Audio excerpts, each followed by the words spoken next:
You know, a lot of the stories in the press today were saying things like, well, this case is not over. This case is over. I would bet money this case is over.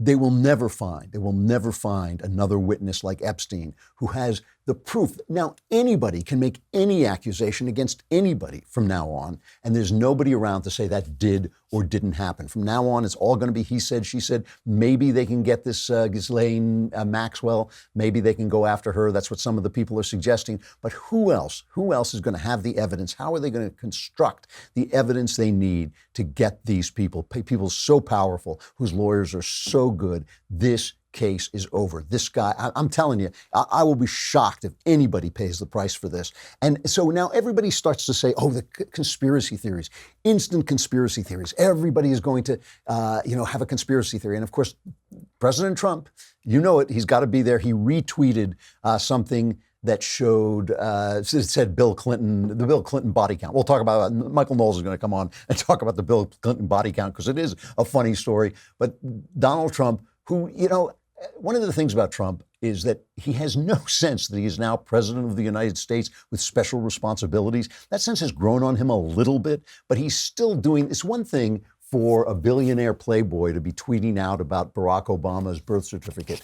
It is another thing for a presidential candidate to be saying that Ted Cruz's father killed Kennedy or whatever crazy stuff that was. That's really bad. But now you're president of the United States. One of the things I kind of enjoy about Trump is that he remains this guy from Queens who'll pick up a Marine's hat, who'll chase after a Marine's hat when it blows off and put it back on his head. But the flip side of that, the bad side of that, is like he has this moral power, this moral voice now that he doesn't actually take into account when he tweets something like this. Bill Clinton, I sincerely doubt that this was a murder committed by Bill Clinton's agents, but he tweeted that around this Clinton body count. But here's the thing, Jake Tapper went after him. Play the piece of Jake Tapper excoriating the president for this. This is, of course, not the first time that President Trump has chosen to use his amplified voice to spread conspiracies.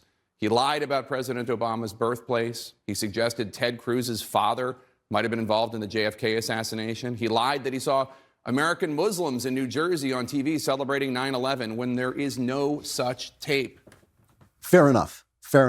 But Jake Tapper is part of the problem. And I don't mean to pick him out personally. He is in a corrupt business. He is in a business that now lies every day. They are in the business of lies. Many of them are lies by omission, but they're still lies. So he is now the representative of a business that legitimizes what Trump does because there are so many lies opposed to him that when he just says this stuff, it's really different. You want to talk about a conspiracy theory? Talk about Russian collusion. 2 years of Russian collusion. 2 years of us telling, that montage, I don't have it set up now, but that montage of like, the end is near, the walls are closing in, this is the beginning of the end, this is the end of the Trump presidency, 2.5 years. And the New York Times, just as responsible, every single one, and he's on CNN, Jake Tapper's on CNN. So when you talk about the president using his powerful voice, his massive platform to put forward, to retweet a conspiracy theory, fair enough, but you're in a business that did that every day, every single day. And I never heard, the Democrat candidates, first of all, not only the Democrat candidates, but the press are continually still saying that Donald Trump said that there were fine people among the neo-Nazis, which he did not say, which he clarified he wasn't saying when he said the words fine people. They're still selling that. They're still selling that lie. So how is that not part of the same idea? And then you say to us, oh, but don't you have conspiracy theories? Conspiracy theories are only for us.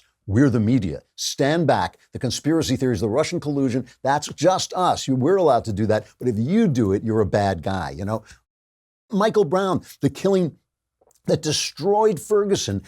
Barack Obama put forward that conspiracy theory. Barack Obama sold the idea that the police are racist. There's no doubt in my mind that the experience of black people with the police is different than the experience of white people with the police. That is not necessarily racism. That is caused by the bad guys who are black, who commit crimes, and they make it tough for all the majority of people who are good people just trying to lead their lives. The cops dealing in a black neighborhood are dealing with a different set of circumstances than they are when they're dealing with white people, and that means they behave differently. Those are just numbers. Those are just numbers and facts and the effects that they have on people and on the minds of police officers. So when you say to people that the police are racist and kill black people and Black Lives Matter, but all lives don't matter, all that stuff that was sold to us, that is really destructive too, and that is and that's a conspiracy theory as well, and it destroyed that town. It destroyed Ferguson. It still hasn't recouped.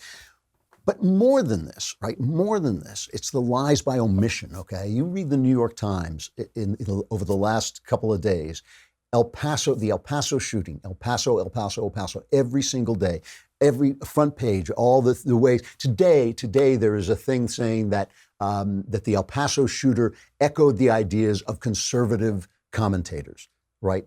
Now, we all know at this point that the Dayton shooting was done by a left-winger. I assume that his ideas echoed Bernie Sanders and echoed, Elizabeth Warren. And yet, day after day after day, we hear the press telling us that somehow we're to blame. Right-wingers are all to blame for that shooting. But the Dayton shooting just vanished. It's gone down the memory hole. And so did all the shooting in Chicago, which again is tagged into Democrat policies. There, the Democrats actually bear some burden of blame for creating the situation that's going on in Chicago.